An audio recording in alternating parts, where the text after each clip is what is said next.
Hey guys, how's it going? Welcome to episode 5 of the Truckcast. I am the Rambling Redneck, and I'm going to try to keep it short and simple today, and hopefully enjoyable, so that y'all will like this thing and continue to watch it and give me a thumbs up from time to time, and maybe even subscribe to the YouTube channel. Anyway, today is my 37th birthday, and I am so totally not excited about that. Getting old. I love the old dad joke. It's better than alternative. Shit, it is. The alternative being dead and not getting older. So in that regard, it's good. Glad I made it another year. A few more turns on this wonderful rock flying through the universe. It's been a good one. Looking back, I have no complaints. It's actually been one without any major life-altering or adverse major event, and that's kind of nice. Kids are doing great. It's so much fun watching them grow and turn into little kids instead of babies.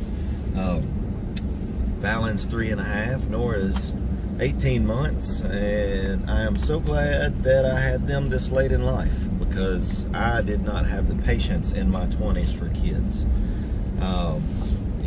So amazed at the people that do it and proud of them. I'm just not that guy. I needed to drink and smoke way too much at that time in my life. So glad, to be having kids later in life. I do feel it, like I'm tired, can't keep up with them, but do what I can. Gym life at 37, it's okay. Training's fine. Not as fast as I once was, don't grow as fast as I once did, and for sure as hell don't recover like I once did. But it's still there, and it's still a lot of fun to go do. Middle-aged is not death, and that's kind of nice. I sure never thought I'd get here. You look back, and even when I turned 30, I thought 40 that's forever. But it snuck up real quick. Anyway, so that's, one of the things I want to talk about is my birthday, and I've got some quotes I want to read and get into here in a minute, but can't read and drive at the same time. That would be a safety violation. So let's get to the CrossFit Games. So this is the weekend before the 2019 games start up, and I guess I'm slowly getting excited about it. They changed a lot about the games this year, They didn't do away with the open. They did away with regionals. They changed the way the open worked.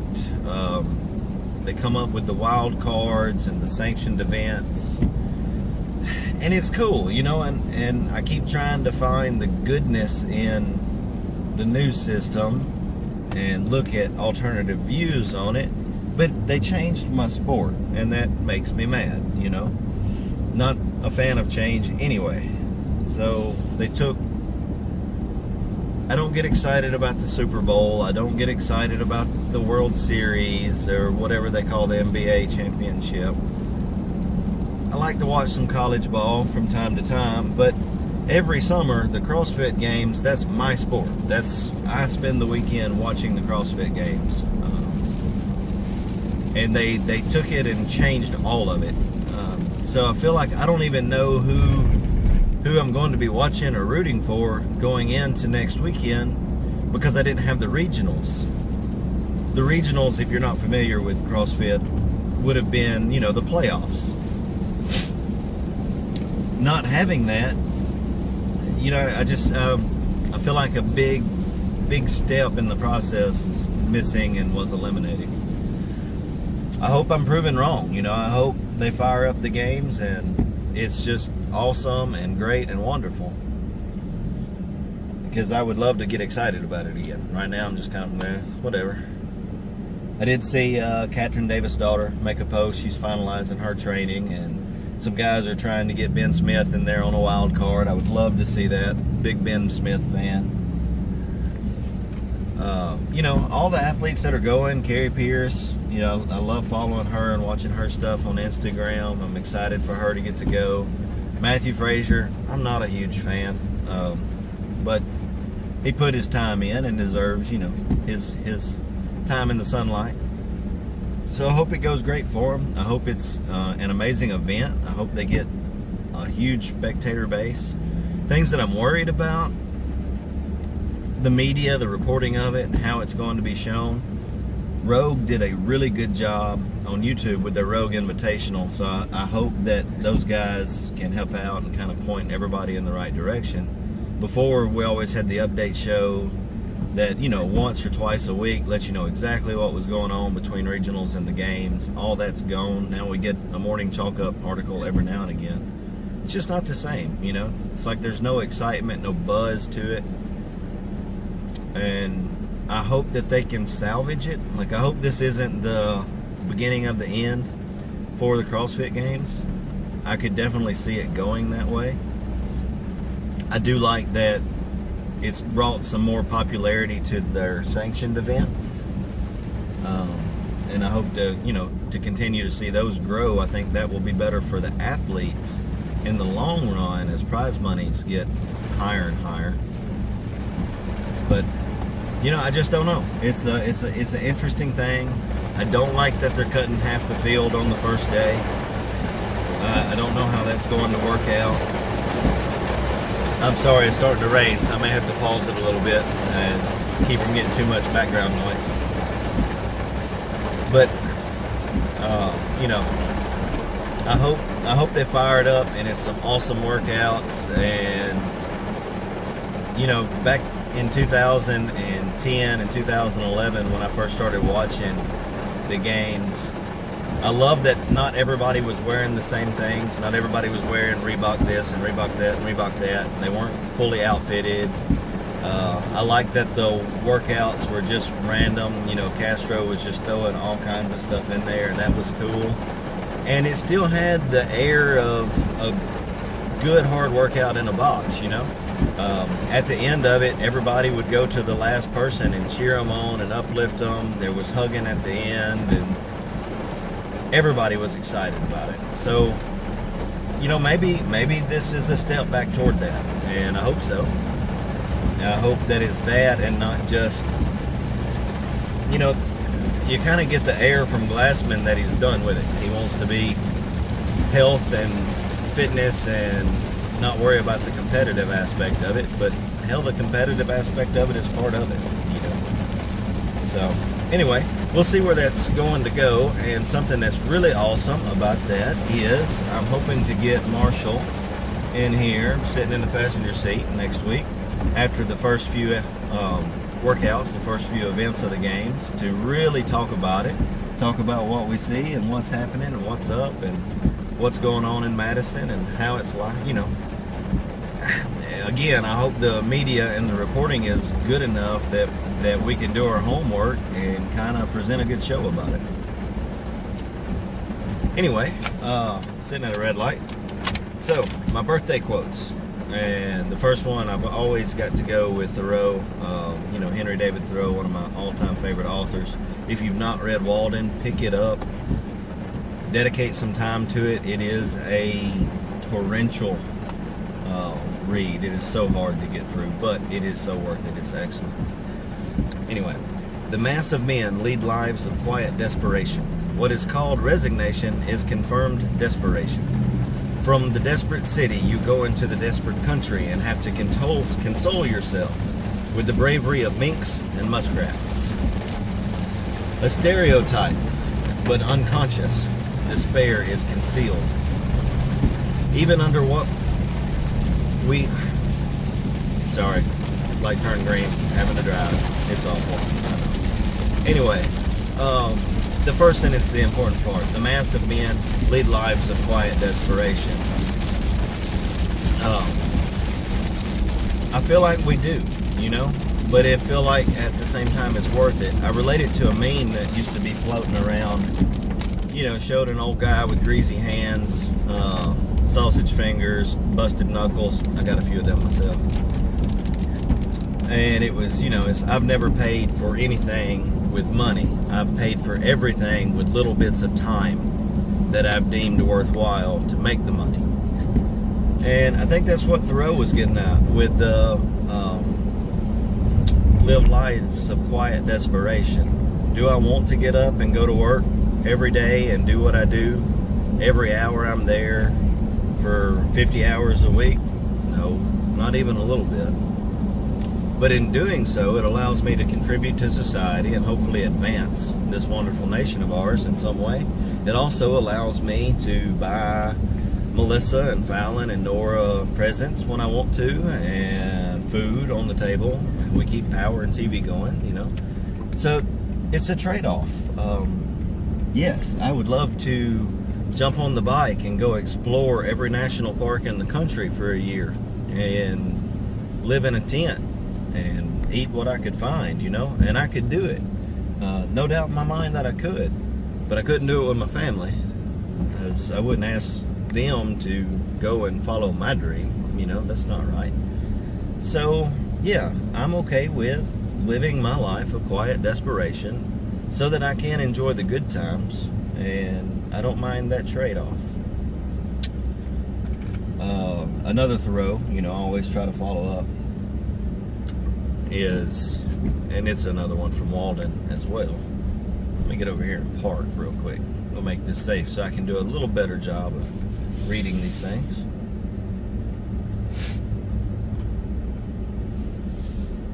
All right, thanks for bearing with me. So, I went to the wood because I wished to live deliberately, to front only the essential facts of life, and see if I could not learn what it had to teach, and not, when I came to die, discover that I had not lived. So, to me, that's the trade. Now, if I was sitting in a cubicle all day under fluorescent lights and doing a job that I hated, it would drive me crazy. But I could do it as long as I had that trade-off, as long as I could every so often get out and kind of tamp down my urge to let chaos in for a minute. I think that's what he meant, you know, discover that I had not lived. I have no interest in going to the grave with sacks fulls of money, and if anybody sits around at my funeral and says he was the most responsible person I ever met, I feel like I've wasted a damn life, you know? So I went into the woods because I wish to live deliberately. If you go into the woods, you have to live. Like, there's no cushion. You know, cities are hard. They've got their hard parts, but cities are set up so you don't fail. Suburban life is set up so you don't fail. There's no real challenge to it. So you don't have a test to see whether or not you can truly live. Anyway, great quote. Something I like to keep in the back of my mind, because every now and again I do have to let it all go, let chaos in, and just go experience some shit. Switching gears or changing authors, still along the same little road. This is David Dida. There is no value in life except what you choose to place upon it, and no happiness in any place except what you bring it to it yourself. So again, we're going to use the work, and I'm using work, but I'm talking to anybody that's sitting there bored because the family life you have, or bored because the career path you've chose or the opportunities you've been given. Boredom does not necessarily mean bad. Boredom might mean you just need to shake it up a little bit, or maybe you need to think about what your... So being bored is the sacrifice, and what the payoff for that sacrifice is. I really like that, though. There is no value in life except what you choose to place upon it. I find an immense value in my life. You know, I've been joking around that I'm middle-aged. I'm 37. I hope that I'm wrong. I hope that my middle age is somewhere around 55. If I could go to 110, I would just absolutely love it. Because I put a tremendous amount of love into this life. That's the value that I assign to it. I want to see my girls grow up. I want to see the kids of my friends grow up and how they interact with each other and what they accomplish. I want to see what science comes up with in the next 50 years. You know, it's just, things are moving so fast, I can't comprehend where we're going. I would have never said that I'd be able to sit in my truck and talk to a cell phone and instantly post videos online for anybody to see. 10 years ago. But now I can. There's people much smarter than me coming up with these ideas, and I want to see where they take us. The technology is where it's at, for sure. And of course, happiness is a decision. It's not, yay, I'm happy right now because everything's going my way. It's no, I'm happy right now, period. I'm choosing to be happy right now. And we need to work more on that. You can put happiness wherever you're at. You know, like what he says, no happiness in any place except what you bring to it yourself. Yeah, you can go to work and you can, damn, this sucks, or, you know, the old one, I hate Monday. Well, shit, Monday don't like you either. But if you go to work, you go sit down to dinner with the family, you go spend an hour doing bath time with the kids, or an hour doing bedtime with the kids, whatever it is that you're letting get into your head that you don't want to do, you don't want to be there right now, that brings in that self-loathing and sadness. Fuck that. Go at it happily. Hell, enjoy it, because tomorrow might not be there. Enjoy what we have today. Alright, another David Dita. Everything you do right now ripples outward and affects everyone. Your posture can shine your heart or transmit anxiety. Your breath can radiate love or muddy the room in depression. Your glance can awaken joy. Your words can inspire freedom. Your every act can open hearts and minds. If you a pissy person, everybody around you is going to turn into a pissy person or stop being around you. Go into things enjoyable. Enjoy yourself. Enjoy your company. Enjoy your life. Find the things that you enjoy about every situation and let it amplify. Let it radiate through you. If no one in the room is happy, you be the damn happy one and bring everyone else with you. If no one in the room is excited about doing a task or getting some work done, you be excited about it and drag everybody else along with you. This is up to us. We don't have to decide, you know, we don't have to be these little mopey, downtrodden, slump shoulder people walking around listening to the buzz of fluorescent lights. We can be excited about everything. We can get amped up and find that energy and attack the damn day. Let's do it more often. And of course, the last one, and I'll leave you alone. If you are waiting for anything in order to live and love without holding back, then you suffer. That's perfect. I'm the world's worst. You get caught up in this idea that, well, tomorrow will be better. Tomorrow I'll do better on my diet. Tomorrow I'll be better on my training. Tomorrow I'll be more patient with Fallon. Tomorrow I'll spend more time with Nora. Tomorrow I'll ride my bike. Tomorrow I'll clean the garage. There is no such fucking thing as tomorrow. It doesn't exist. Anything we're putting off that we know we want to do, we know we should do, putting it off just hurts. It hurts us, it hurts those around us. We suffer through procrastination, and there's no cause for it. Because all we have to do is make the decision to go at it today. Just do what you think needs to be done or what you want to do today. Make it happen. Anyway. Alright, so next week we've got some CrossFit Games talk with Marshall Courtney. Looking forward to that. We're going to call it the Dooley Truck Cast. You know, Dooley, truck. See what we did there? Anything? Follow me on Instagram. It's Hendrix302. Facebook page is Hendrix302. I'm on YouTube. Please give me a thumbs up and some likes. Follow me on Instagram if you want. Subscribe to my YouTube channel if you want. Give me some feedback and hit it like you live.